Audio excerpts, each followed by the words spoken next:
Okay, making a quick review of the Pirelli MT90 tires. I'm about a 6-month rider with about 5 months of running on these, and this will be the last day they're on. That's not necessarily bad news.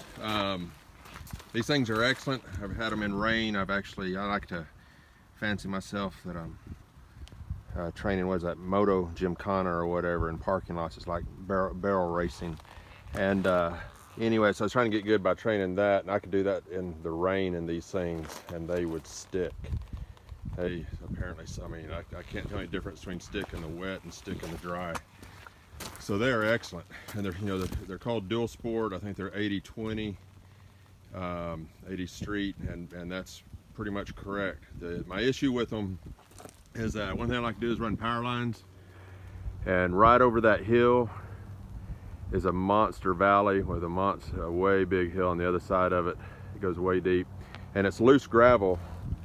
And what I found with these tires, if it's wet leaves, if it's wet grass, if it's any kind of mud, and if it's loose gravel, they do not do well. So yesterday I'm on the other side of that valley down in there for I don't know how long, about to have multiple heart attacks because I keep having to dig this thing out of trenches and stuff because I couldn't get grip, and then I couldn't get grip to get out of the, you got the trail, then you had trenches beside the trail, and I'd get stuck. And so number one, they wouldn't climb the hill well. Of course, I'm not real skilled.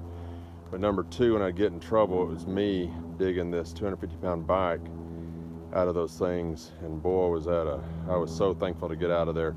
Anyway, so tomorrow, right now, I'm getting ready to go home, take these off, take the wheels off. I'm gonna have cycle gear put the tires on. I used to do that as a kid. I don't want to do that anymore. I'm putting on MT21s, Pirelli MT21s. Can't wait to get them. I think it'll make for way less cardio issues in these woods. So anyway, highly recommend power line riding around Little Rock, Arkansas. It's awesome. Thank you very much.